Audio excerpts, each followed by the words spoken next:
Once again, I'm the good Reverend David DeChant, speaking with George Barry. And I know that we've covered a lot of ground of your past. We're still not necessarily to the present in your story, but I know that recently you've been told by a doctor that you need to settle down, calm your nerves, stay off ladders, and the like.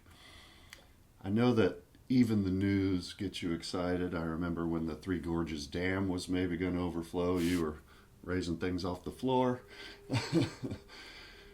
But I want to talk about Elon Musk right now. You take note of when he's on the news and what he's up to, and you believe that we have a window of opportunity to get to Mars. Technology has advanced to a point where we could begin talking about sending people to Mars. You want to take DeChant to the stars.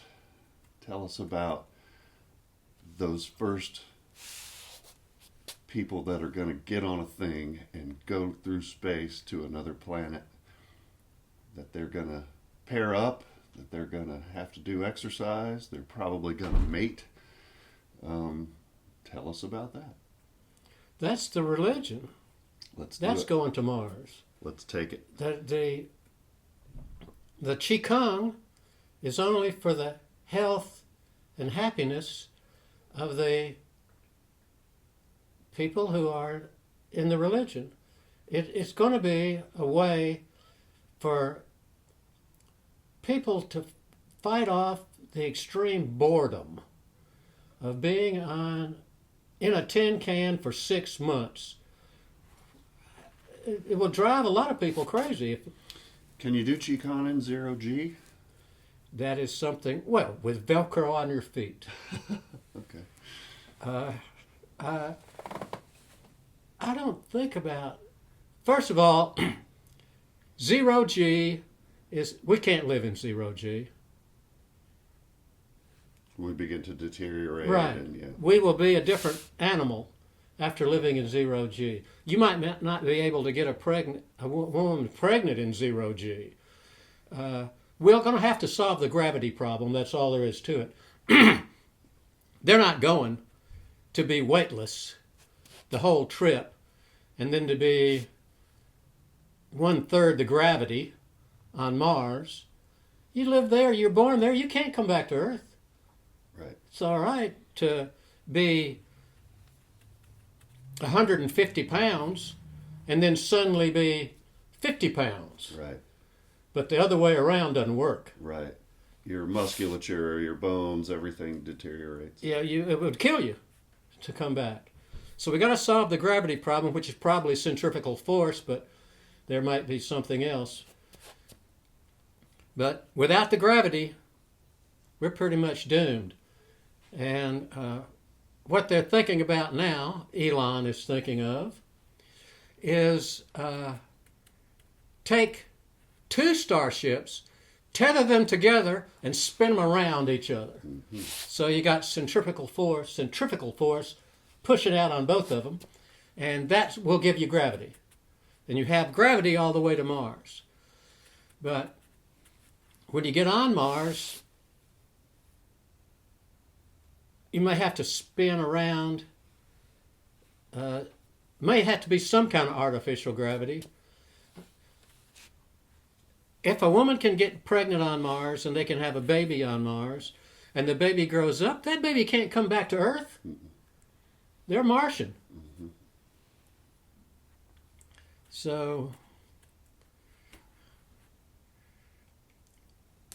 So much for that. Now, DeChant is for health and wellness, as we've said. You had an experience with something called the Morehouse of Inman Park. Not Morehouse College, but the Moore people. Mm-hmm. Tell me briefly what they were all about, your role in that, what you learned from that. It is impossible to tell you briefly. Okay. Well, but I will tell you a little about the Morehouse, which it wouldn't be too bad to take more people on the first trip.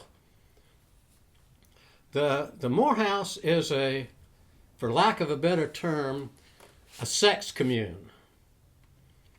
They live together in one house, which they all call the Morehouse, and everything is communal. The mortgage is paid communally. The food is communal food. Their charismatic leader,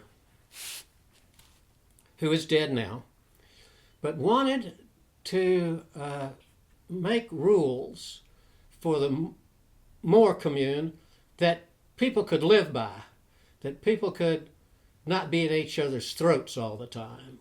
No petty bickering. And so he was a psychiatrist. He made his living as a psychiatrist. So he was used to charging people to talk to him. Mm-hmm. And his name was Vic. And you could get an audience with Vic, but it cost $1,500. Hmm. He stayed in San Diego. But they had a Morehouse in Atlanta, and they had a Morehouse in Chicago. They had a Morehouse in New York City.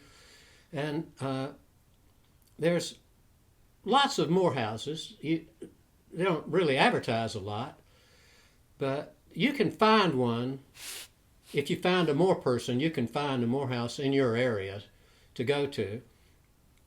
And he interviewed the original people for the commune. And to get the rules for the commune, he interviewed the people that were going to be in the commune. And he discovered, while he was interviewing these people, that one of the major complaints of the girls was that they didn't orgasm enough.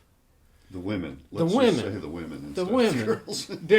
didn't orgasm. I call an 80-year-old woman a girl. I know you do. So, because they're not far from me. So he interviewed the girls, and their major complaint was their boyfriends orgasm every time, and they hardly ever did. Mm-hmm. So, being a psychiatrist, he was knowledgeable in the theory that if mama ain't happy, ain't nobody happy. So, that is one of the self-evident truths. So he decided to make a course, a lecture course, where you sat and listened to originally him lecture, and it was called Basic Sensuality. And it more or less was a course in how to make a woman orgasm. It was how to make your partner orgasm. So it was how to make a man orgasm and how to make a woman orgasm. Now, making a man orgasm took about 2 hours, 3 hours. But how to make a woman orgasm took all weekend. The lecture. Took all, yeah. Not the lecture, act, the lecture. Lecture was all weekend.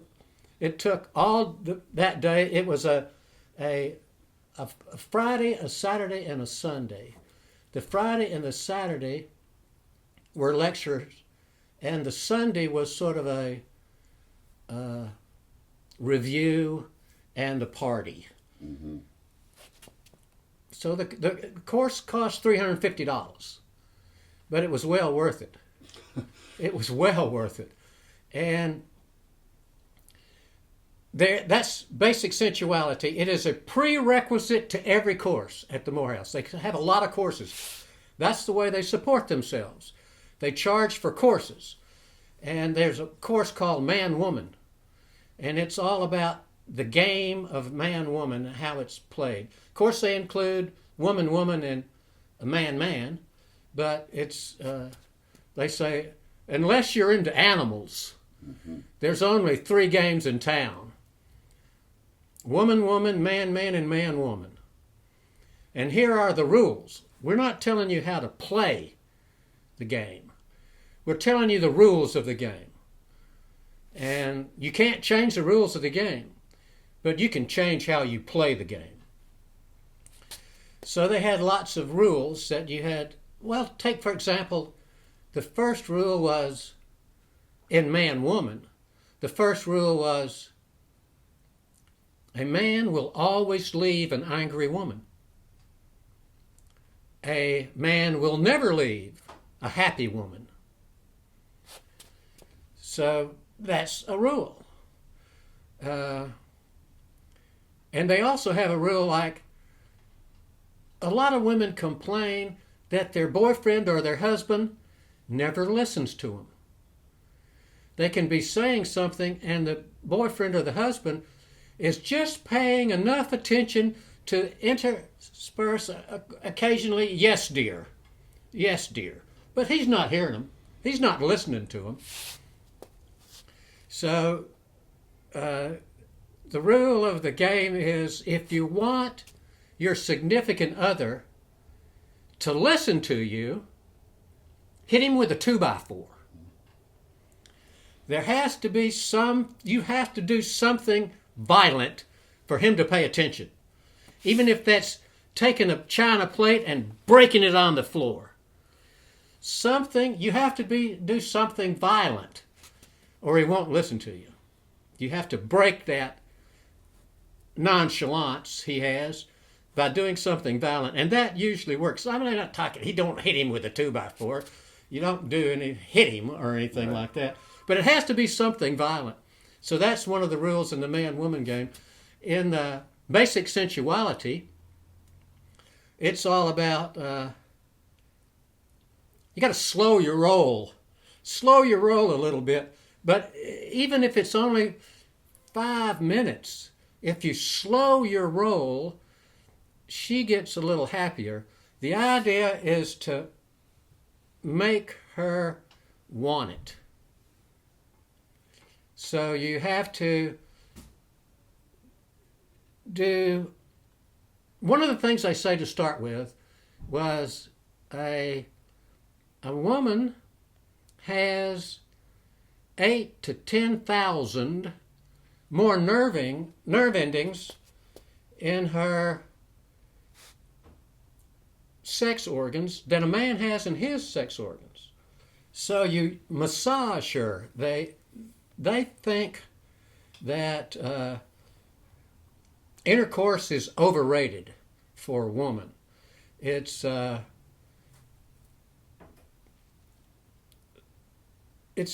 hard for them to orgasm with intercourse alone.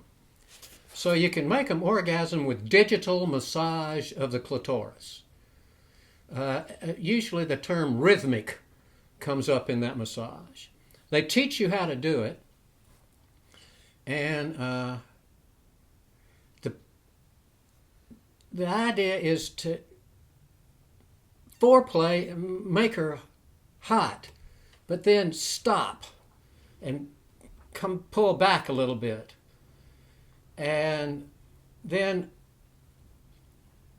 make her hot again, and then pull back a little bit. And every time she gets hot, you make her hotter, but it's the idea of getting her ready and then pulling back. So you get her so ready that she's really wants it, really bad. And that's when you do it then. The attack. That's when you attack then. You can bring her to orgasm with a finger a lot faster than you can with a penis. So that's what they usually in teach. This course, were there models? Were there a woman there? In the course, they showed you how to manipulate the vagina on anatomically correct dolls. Okay. And they had both anatomically correct dolls for both. It didn't take very long to show them how to make a man orgasm. But making a woman orgasm was a lot harder. So that course was the first prerequisite. There was a course that followed that was another $350, But you had, that was called advanced sensuality, in which you actually got naked and made every woman in the course orgasm, one at a time. They brought in, One guy did, or all the girls? all the guys did all the girls. Okay. For advanced sensuality, the girls brought in their favorite blankets and their pillows, and they made a nest with their blankets and their pillows all over the room. And it was the first of the course was all about getting naked. Guys don't want to get naked in front of girls. Girls don't care so much, really. The girls will show as much skin as their mothers let them. So they're used to showing skin, but guys aren't. So the first of the advanced sensuality course was getting someone to stand up in front of the room and disrobe. And they asked for volunteers. And so somebody volunteered, and in my case, I was the first volunteer. Surprise. Surprise, surprise. So I stood up and took their clothes off, and you were supposed to do a physical inventory the night before. You did a physical inventory, and you saw only the good. So you looked at your own body, and you weren't allowed to say anything bad about your own body. You had to say anything good. So you had to go through good, and I had a huge bruise that was the size of a softball. Huge, black bruise. And when I got to that place and I said, this bruise really doesn't hurt, and I am proud of it because it was given to me by a Shaolin master.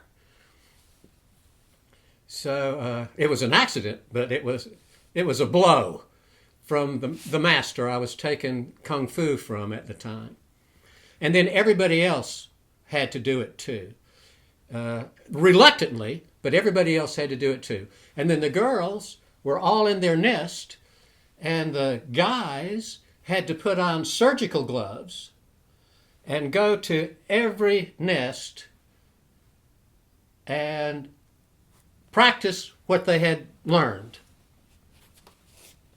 So you weren't pairing up necessarily. It was still communal. That's correct. It was still communal. However, the first course, the basic sensuality, they finagled around somebody in the class had a pencil and a sheet of paper, and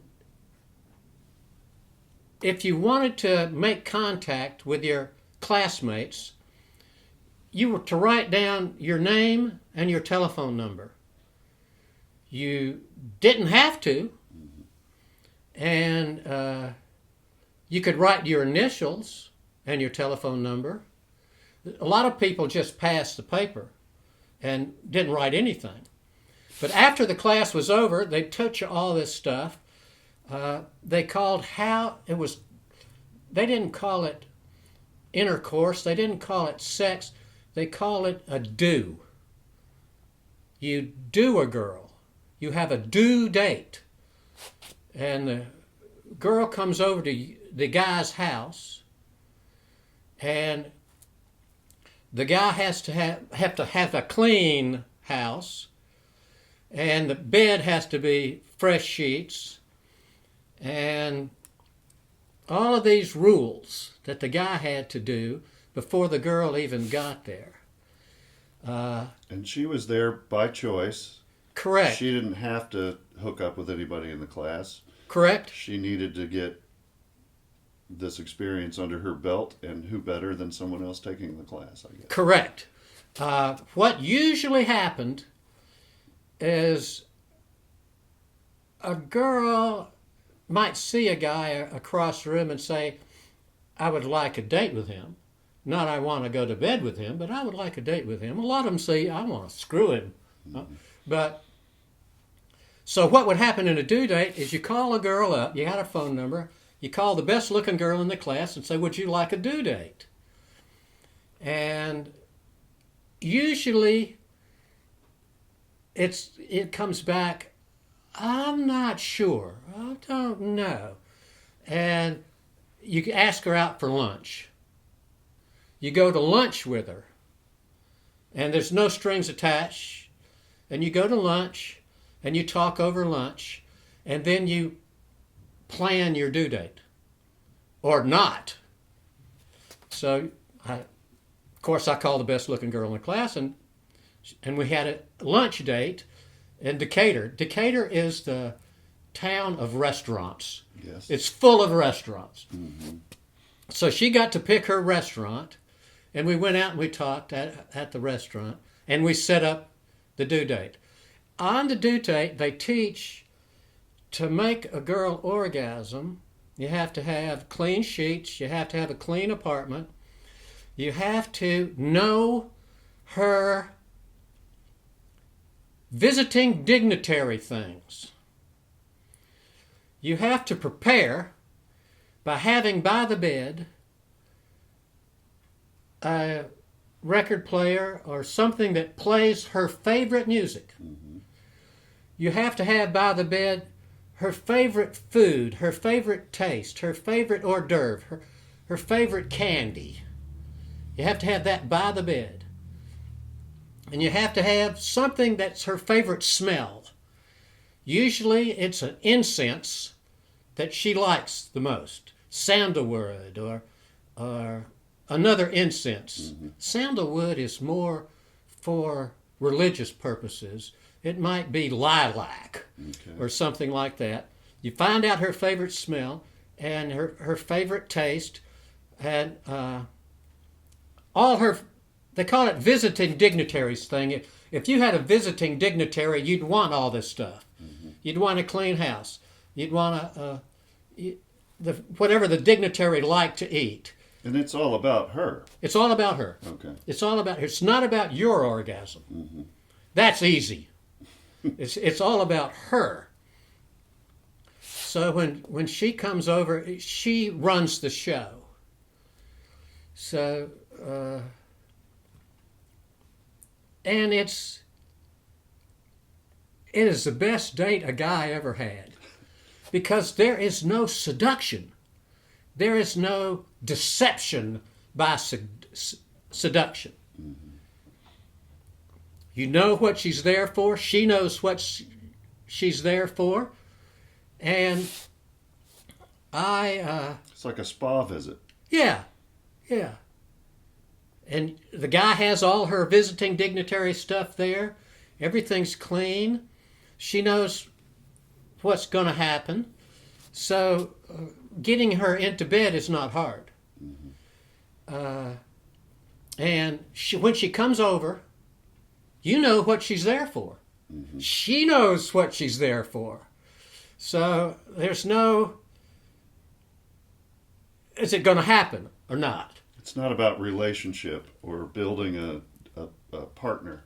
Correct. It's about the orgasm. It's about one time. It's about her orgasm. And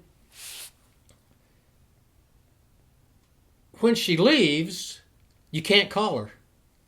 The guy cannot call her again. That's part of the rules. Mm-hmm. She has to call you. If she doesn't call you, she doesn't want anything. So you can't call her. She has to call you. So it worked out perfectly. The first due date, which is going to be part of the religion, mm-hmm. Okay. The first due date is sort of mapped out for you. They taught you what to do in basic sensuality. Mm-hmm. She knows what to expect, and you know what to do. As a student of the Morehouse, I bet you took this course as many times as they would allow. But how many due dates did you get? Did you get good at it? Innumerable. The only reason I found out about the Morehouse, was my shop at the time was only 2 blocks away from the Morehouse, where the people were living, and they had a big 3-story house with a full basement, and they had different rooms that people lived in the Morehouse. They had about 20 people living there, and so one of the guys who lived there was a chef, and they put a restaurant 2 doors down from me in a house, and I would go to that restaurant, and he was the waiter, and he told me about it. He owned the house, the Morehouse, and his wife owned it together with him. So he told me about it, and I went to a Mark group, which is a party the Morehouse puts on to recruit new members. And so I went to a Mark group, and they invited me to take some courses, and so I took Basic Sensuality, and then I had a list of people who took it with me, and I called 4 of the best looking girls in the class and had a due date with each one of them. And all that they had taught me, she knew what to expect and I knew what to do. And so it went very well. And she was getting hotter than Georgia asphalt on a dog day afternoon.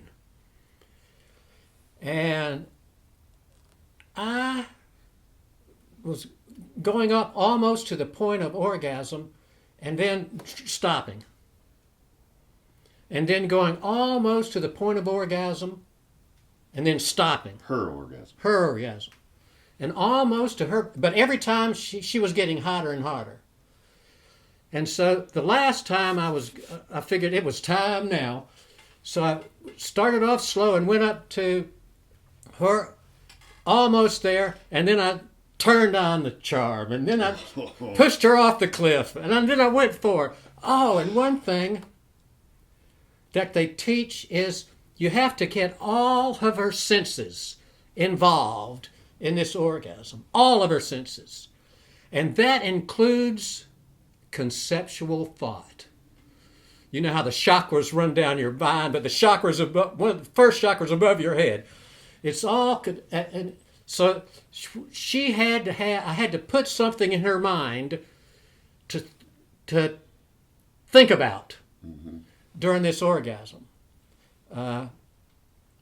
So I made up that her orgasm was a pink cloud, and she was floating on the pink cloud. And as she got hotter and hotter, closer to orgasm, she sunk into the pink cloud. That was something I just came up with. Good one. And so she was sinking into the pink cloud, and I was time to push her over the edge. And when I pushed her over the edge, I had learned 3 moves that she almost orgasmed on. So when I pushed her over the edge, I did all 3 of those moves at the same time. And when she orgasmed, her toes curled, her back arched, and her eyes rolled back in her head. And she passed out cold. You did it. So I wasn't too worried that she was unconscious. She was unconscious, but she had a smile on her face. And I didn't want to wake her up. So what I did was, she was completely nude. and I pulled a chair around to the bottom of the bed. And I sat there at the bottom of the bed looking at the centerfold, live centerfold, spread-eagled on the bed, and it must have lasted 5 minutes. And I was really had the chance to have a live centerfold, and I wasn't passing that up. This was your first First time. date. The first one. And did you get a merit badge for making her pass out? You got a patch or something? No, and I'll tell you the reason. It was about 5 minutes or 6 minutes. I was sitting at the end of the bed with my arms on the armchair, checking her out, and then she started to snore. And it was so loud, it woke her up. And when she woke up, she didn't know where she was, and she saw me at the end of the bed looking at her, and it scared her. And she got out of bed, made her apologies, put her clothes on, and left, and I couldn't stop her. So right then I figured, you can be too good. Some of your woodworking I got the skill in my hands. Were there the same number of women to men in the courses? Pretty much. Okay. Pretty much. And they had, in the man-woman course, it's not about orgasm. It's about keeping your partner happy. Mm-hmm. And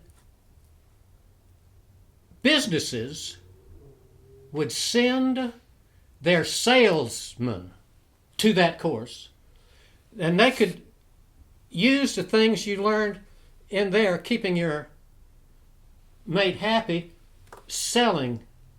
They used the same things, same Right. stuff to sell, and the sales always went up after they took the course. So they would send, some people in that course weren't there for screwing the girls. They were there to keep their wife happy. That was the man-woman course. That's what he's going to tell his wife after he took the course for sure. Anyway. So she was,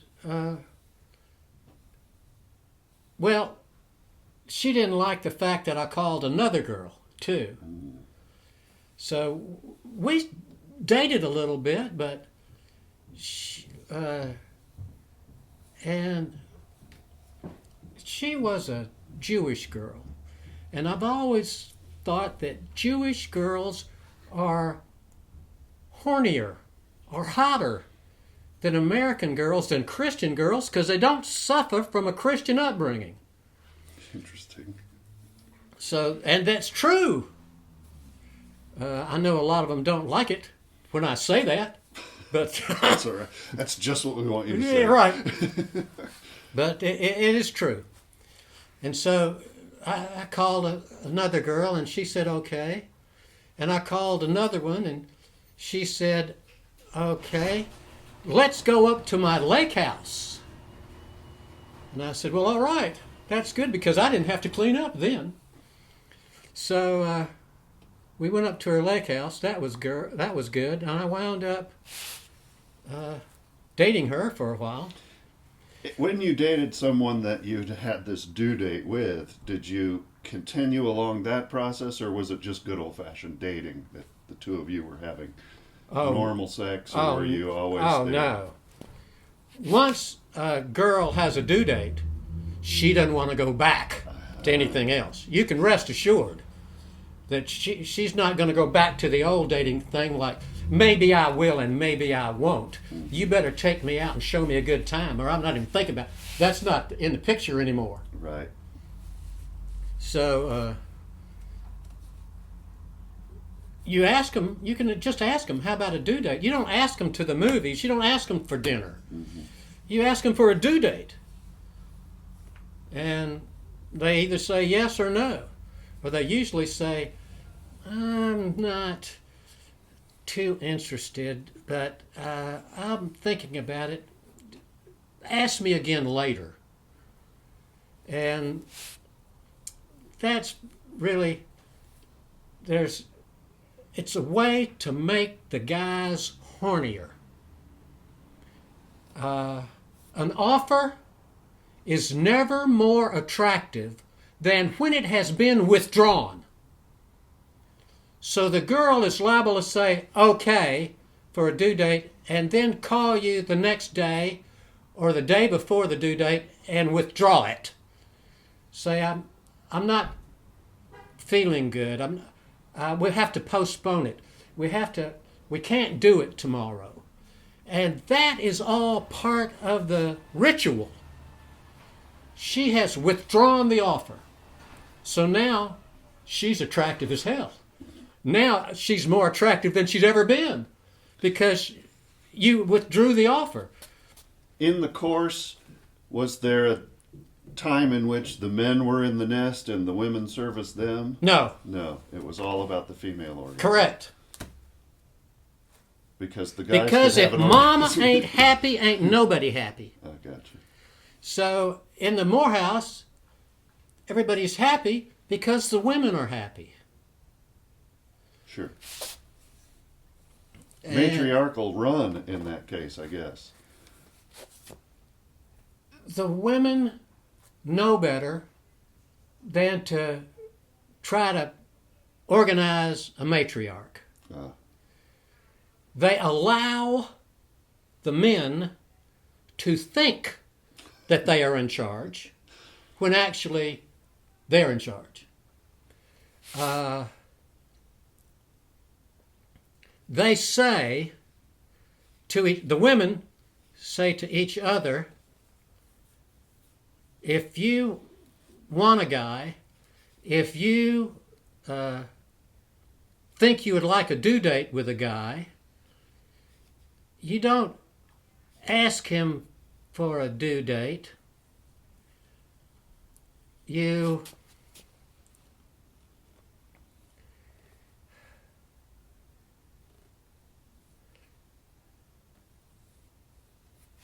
flip the script on him and make you think that he's asking for the due date.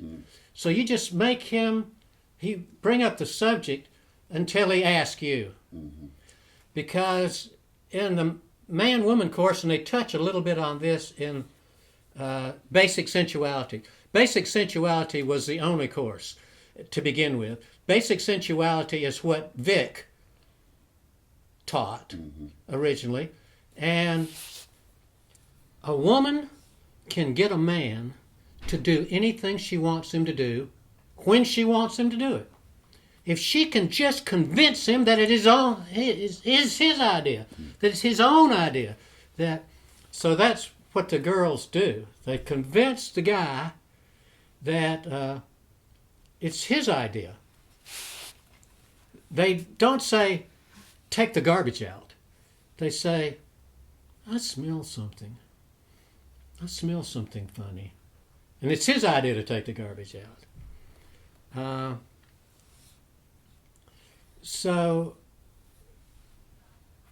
on these dates, after the due date and you're with a person, is it all still just digitally arousing and giving an orgasm, or are you actually having intercourse?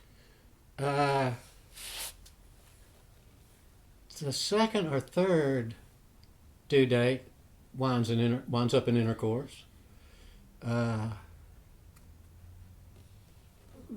They like intercourse as much as a guy does. And was there homework to these courses? Was there something you had to do in the week?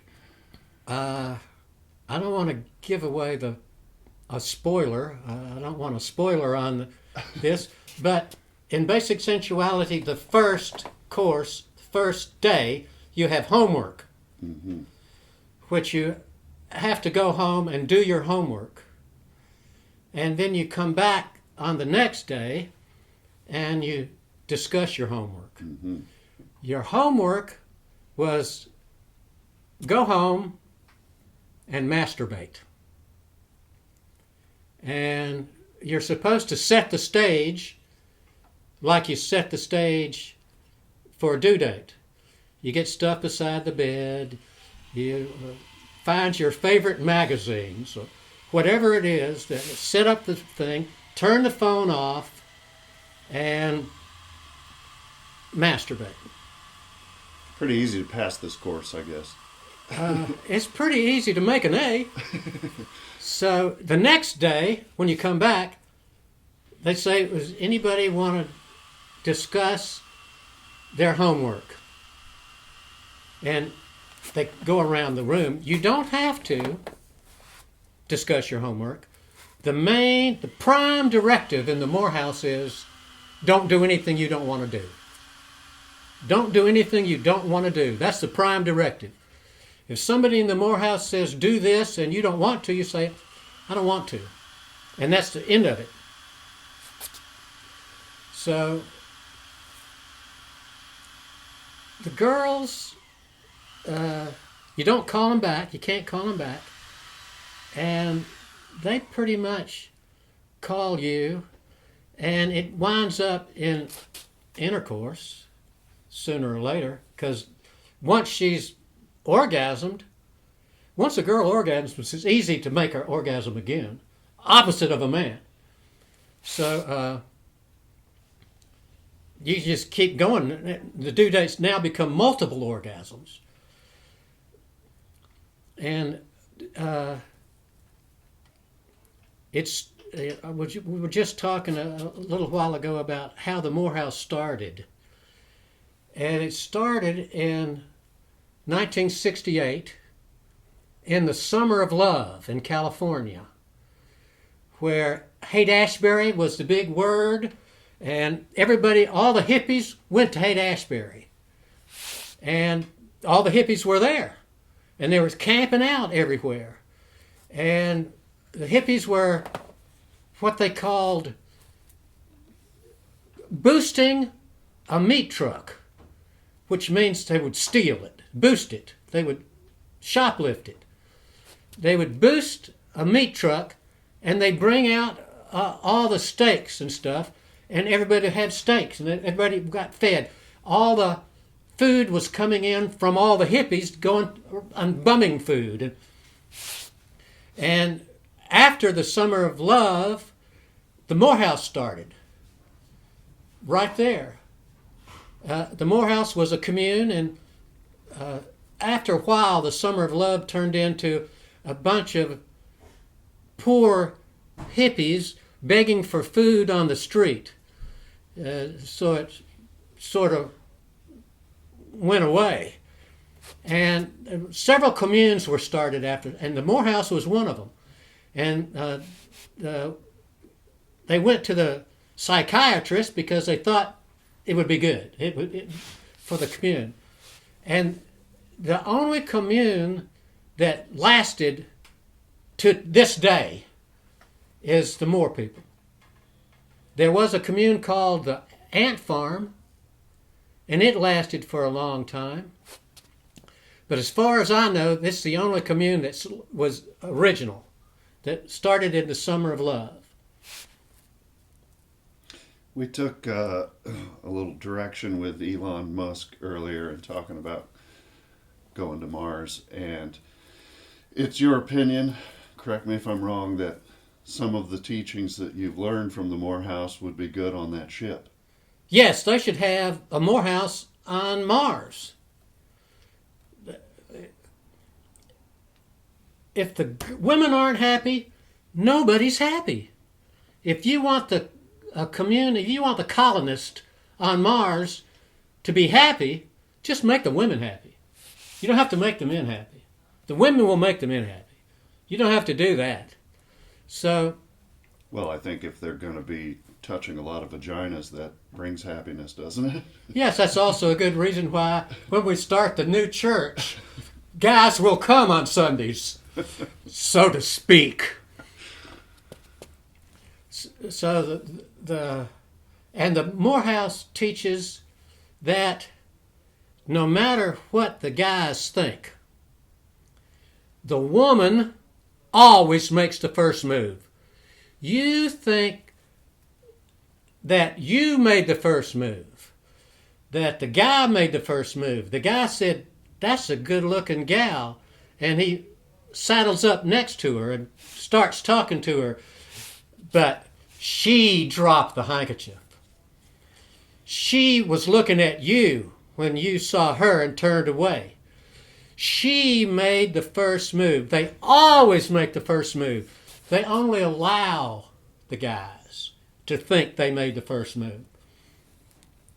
So that's pretty. And the women disrobed themselves and that sort of thing, right? I mean, especially if it was a group situation, it wasn't lovemaking. It was servicing women, sort of, kind of. Yeah, it was. They didn't get naked in basic sensuality. Mm-hmm. Anybody can take that. You keep your clothes on basic sensuality. It's the advanced sensuality that people get naked. And the reason that you do is physical inventory and only see the good, then the girls get up and they disrobe in front of the class too. And they have to do the physical inventory, and they can't say anything bad about their body. They have to stress the good. And then, before you know it, everybody's naked. And then the girls go to their nest, and then everybody puts on rubber gloves, and then you do a girl, and when she orgasms, you take your rubber gloves off and put new rubber gloves on and do the next girl. So it's all rubber gloves. So it's not an orgy. It's not they have turned into it. They have turned into an orgy. It's hard to throw an orgy. It's hard. It's very difficult to throw an orgy. All those thank you notes. All the people slapping me on the back is what I didn't like. No, it's the guys are shy, and everybody sits there waiting for somebody to make the first move, and it just never happens. I have been to places that were like that. Are there drugs and alcohol involved? In the Morehouse? Yeah. Or Not really. Oh. Everybody smokes pot anymore. I mean, it's very rare to find somebody who doesn't smoke pot. No. There's not a lot of drinking that goes on. If you want to drink, it's up to you. Don't do anything you don't want to do. You can bring a bottle of wine to dinner. They have communal dinners, and you can bring a bottle of wine to dinner and set it on the table, and anybody who wants it drinks out of it. Somebody always cooks the food for everybody else. They always have somebody who cooks the food. And the way a Morehouse works when it's working perfectly is the girls, the women, every so often, every week, will take a day in which they are a French maid. And they put on a French maid outfit with frilly underwear and a very short skirt. And they are a French maid for the commune. Anything you could get a French maid to do, you could call the French maid up to your room and say, "Make my bed." And she makes your bed. You can call the French maid and say, "The carpet in the dining room needs vacuuming," and she will vacuum the carpet. And a lot of guys like to watch them vacuum the carpet because they're bending over all the time. And a guy signs up on the form in the kitchen of which day they're going to be the chauffeur. She is enjoying that too? Or is it just for the men? She's liking it. Women like to be attractive. Ever since the delivery room, women are taught, be attractive, be attractive, be attractive. And ever since the delivery room, men are not taught that. Men are taught, be competitive, be competitive, be competitive. So men like to win. If you can give a guy a win, then he's happy. If they've won, they're happy. But women aren't that way. Women want to know that a man is paying them attention because they are attractive. But if he's making her vacuum the carpet, that's really just a... That's to make the house run smooth. Okay. Guys are chauffeurs. A guy doesn't put on a French maid's outfit. He puts on a chauffeur's cap, black pants, and a white shirt, and he is a chauffeur. He does anything that a chauffeur would do. Oh, and they take turns having this role. That's correct. Okay, gotcha. So if you live in the Morehouse, you have low rent, all your food is prepared, you just live a normal life, you go wherever you want to, and you have a maid and a chauffeur at your disposal. But some of them had regular jobs. All of them had regular jobs. A lot of them have regular jobs. Mm-hmm. A lot of them are professionals. Doctors, lawyers. Were some of them married? Yes. Some of them were married. To each other in the commune. Married to each other in the commune is not a legal marriage. Right. If you want to be married in the commune, they call it a borge. You have a ceremony, and then you are married in the commune with a borge.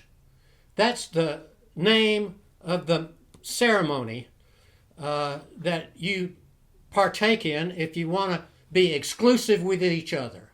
And it rhymes with orange. And it rhymes with orange. That's the only reason that it's a borge, because there's no word that rhymes with orange.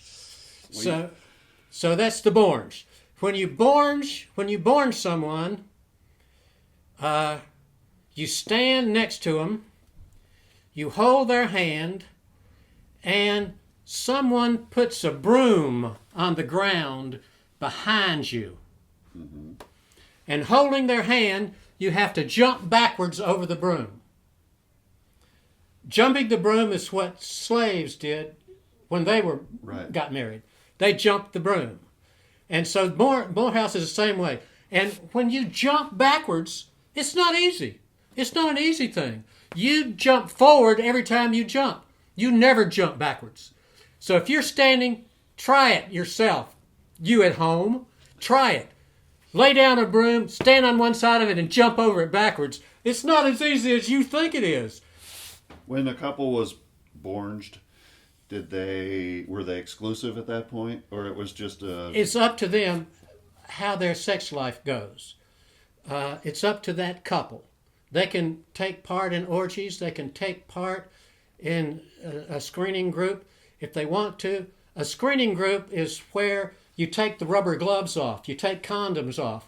You have unfettered sex. Mm-hmm. It's penetration and everything else, but you have to be screened. You have to be tested for all STDs in 3 orifices, and that's called screening.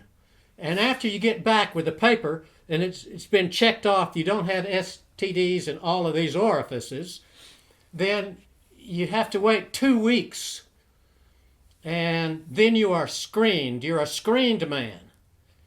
And that means no protection. You can have sex. You can have oral sex.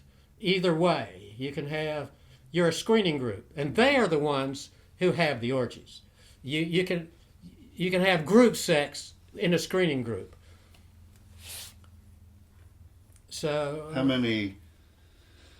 They have basic sensuality, advanced, and how many different courses per se did they have? Oh, they make their money off the course. They cost $350. Right. And that's how the commune makes extra money. Mm-hmm. So they will have teachers of these courses fly in from California, from San Diego, where their home office is. And they will teach a course, and the people in the commune will take that course. And they will pay the $350 to the teachers who come. So the teachers who come in from California ain't coming in for free. Mm-hmm. So they get the gate. Mm-hmm. They get the cover charge. And it goes to them. It goes in their own pockets. Mm-hmm. It doesn't go back to the commune headquarters. And it's you can have sex with them too if you want to, if they're screened. And they have dates and have all sorts of rules to live by. One of their rules is you cannot lead a happy life without doing anonymous good. You have to do good that you don't get praise for.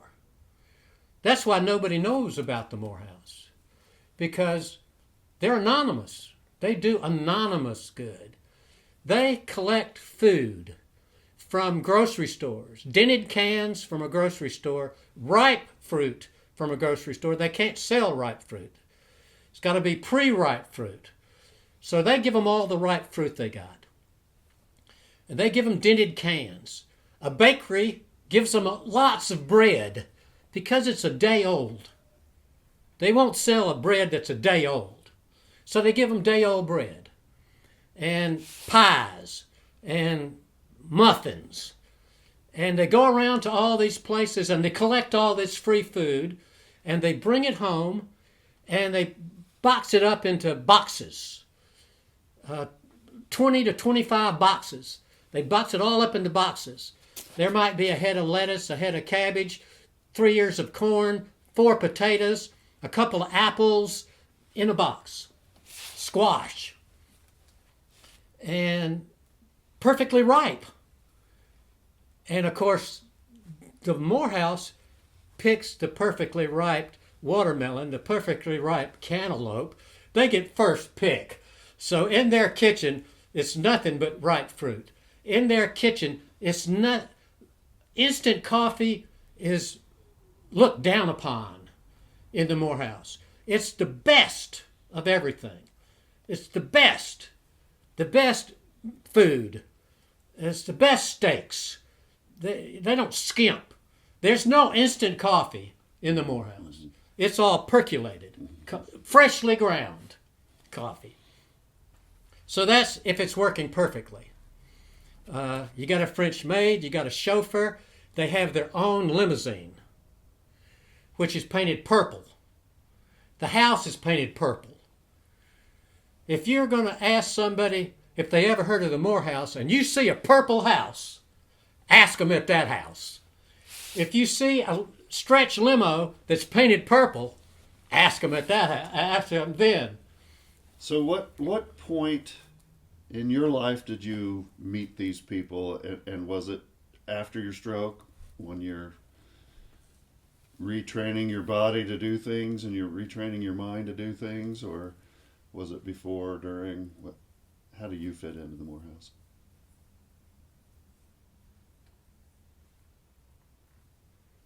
It was after my stroke.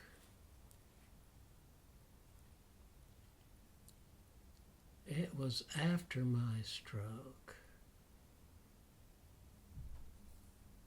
And how many times did you take all these courses?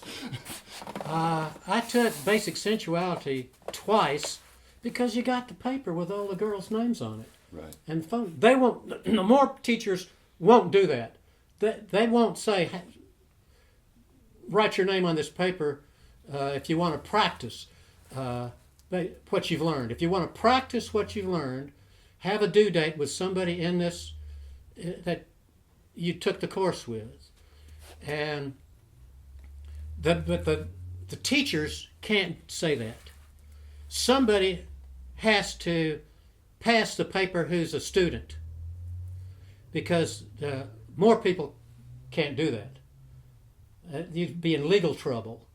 Yeah, so they can't say that. But watch that. So I took Basic Sense twice. The second time, I refinished their dining table for the course. The more people say, part of their rules is money is never a problem. Money can't be a problem. It's not a problem. Don't worry about money. It can't be a problem. So if you want to take a course and you are a house painter, guess what you do for that course? Mm-hmm. So if they especially liked auto mechanics. That stretch limo was purring like a kitten. Well, you, in mentioning illegality, was there ever an issue where they were accused of prostitution or any of those things? No. There was nobody under 18 years old. Right. But there was, one of their rules is obey civil law. Right. So there was nothing like that.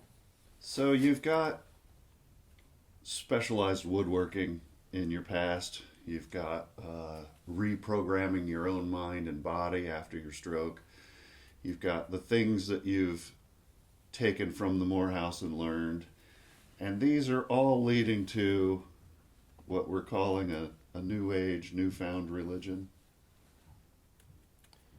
Well, it started when we decided after we had passed the pipe that, this is back before COVID, that we should start a new religion that had everything that was good about religion and didn't have anything that was bad about religion. We just wanted to have a religion that people wanted to be a part of. And so the first thing we thought of was there is no deity. So if there is no deity, there is no priesthood. And if there is no priesthood, there is no preaching. So that was the first thing we thought that a new religion would be, is no deity. Buddhism doesn't have a deity, and that's a religion. Usually if there's no deity, there's no religion. It's not about where you go after you die or serving a higher power. It's about you on your time on earth. Correct.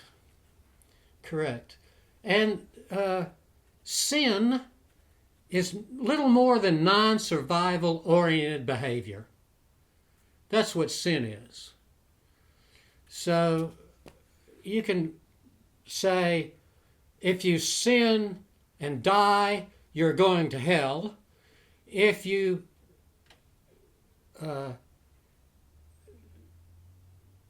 and I was raised Catholic, and masturbation was a sin. And if you masturbated and then died, you were going straight to hell. And for a 13-year-old boy, it's a tough one. That takes a lot of fun out of it. So that's the stuff we want to get rid of.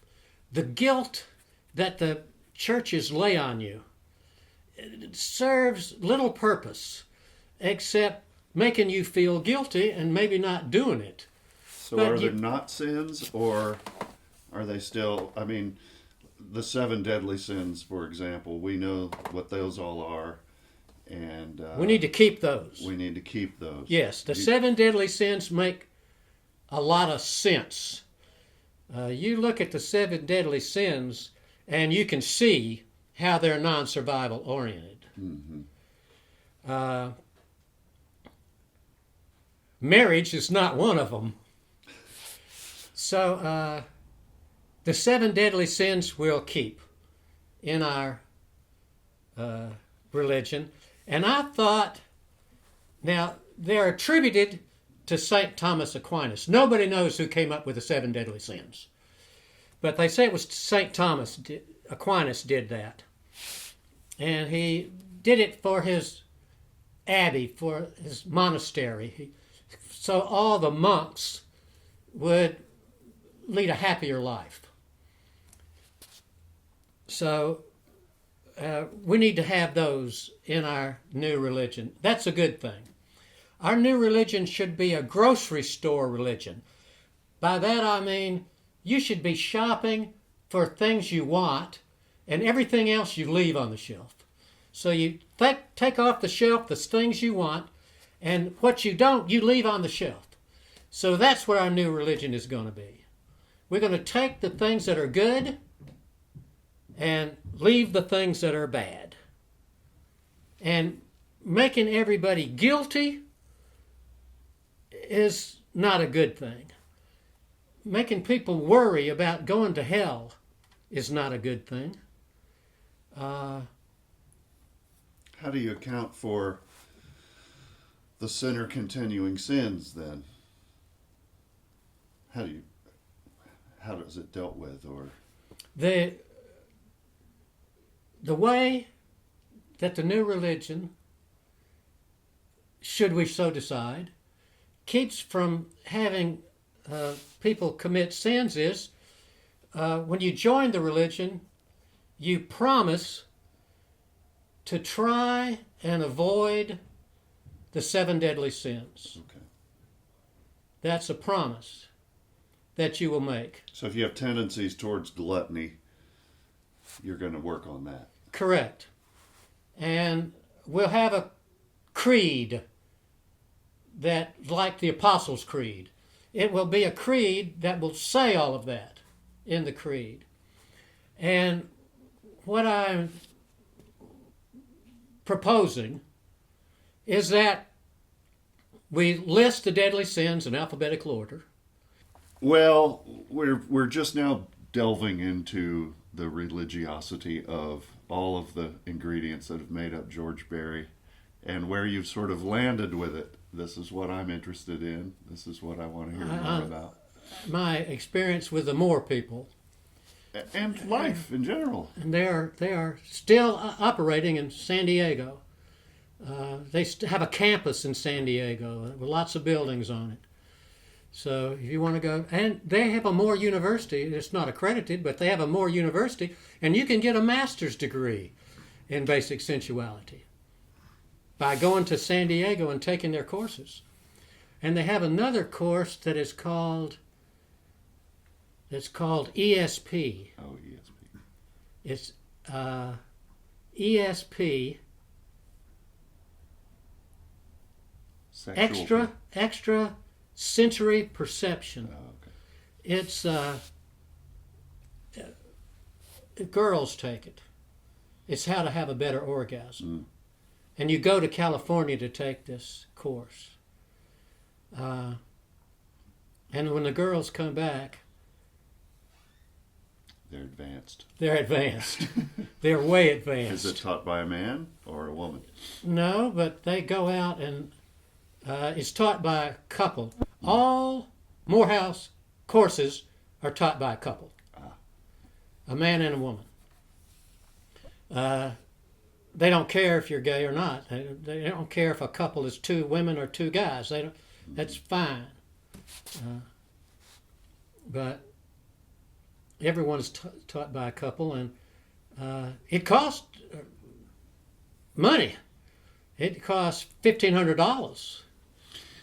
So Does it make you, plainly, does it make you a better lover? Is that the purpose of this course, of these courses of the Morehouse? it increases the girl's ability to orgasm. A lot of girls don't orgasm because they are ashamed that they're thinking about some other guy other than their partner.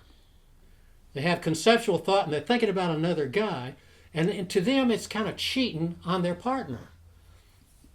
And one of the first things that they tell the girls is you have to give yourself permission to have a better orgasm. You have to permit yourself.